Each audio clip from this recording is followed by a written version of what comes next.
Good afternoon. First and foremost, I got to thank God for giving me the opportunity to be in a leadership position for a founding franchise in the NFL. I also want to thank the McCaskey family and those involved in the hiring process, which includes George McCaskey, Ted Phillips, Tanisha Wade, Soup Campbell, and Bill Polian. George, I do have to single you out for a second. From the time I met you, I quickly realized you were a special man. You're dedicated, passionate, and hungry to get this right. I still can't get over the fact that you met me at baggage claim and gave me a ride to the facility to get to know me at a deeper level. As you know now, I value people and relationships, and that told me everything I needed to know about you and this franchise. I didn't get here on my own. I have an amazing support structure around me, and that starts with my wife and kids who are here today. Thank you for having my back and pushing me to always want to achieve something higher. I want to be clear, though, although I will pour myself into this organization, I will always be there.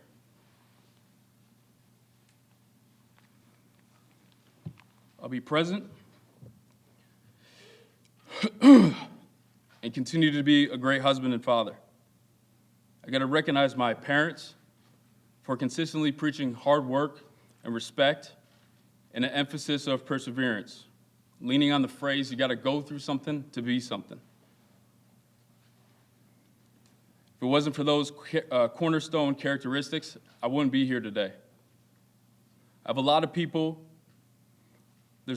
that have been a part of my journey and the reason why I'm here, and I can't name them all, and I apologize for that, but I got to mention a few. Clark Hunt and the entire Chiefs organization, Brett Veach,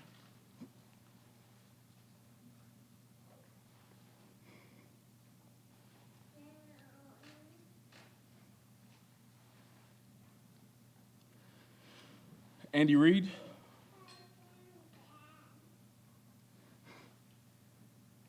John Dorsey, Chris Ballard, Scott Pioli, Ted Cruz, my coaches and teammates at Boston College, and the entire crew at Canandaigua Academy. I also want to mention a few of those that have reached out to me during the interview process, as well as open the door for future advice. Tony Dungy, Bill Polian, Rod Graves, Kenta Gunter, Lauren Bullock, and Greg Brown. The Bears and Chicago have long been a part of me, starting in 2008 when I was an undrafted free agent here, and it's amazing to see this building and what has been done.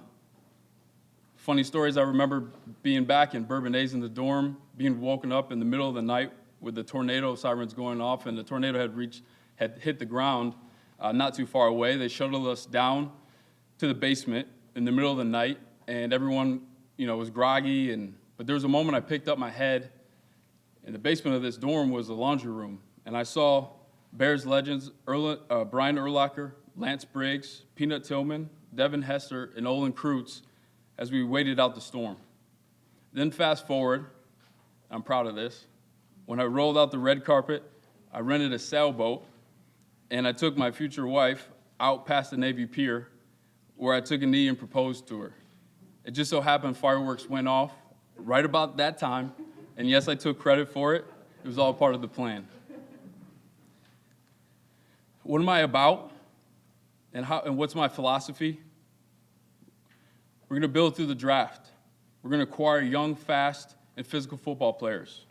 We're going to be selective in free agency, and we're going to connect evaluation with valuation. We're going to have a relentless approach to fix our weakness. We're going to maintain great self-awareness of who we are. We're going to solve problems with open communication and candor.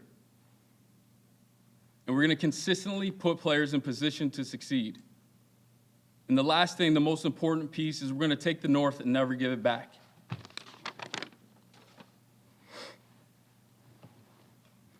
This head coach search started way before 2022.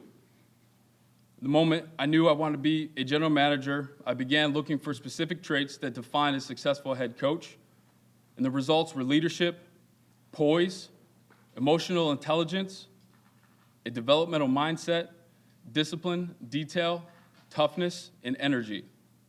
Those traits are results of many conversations with Hall of Famers, Super Bowl champions, CEOs, players, and leaders of life.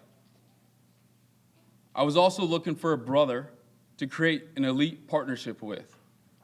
When Matt walked in the door and interviewed, even without knowing, he just started checking off all the boxes.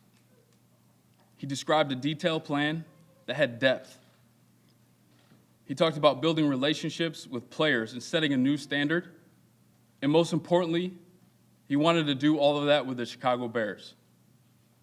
It's a privilege to introduce my new brother and 17th head coach of the Chicago Bears, Matt Eberflus.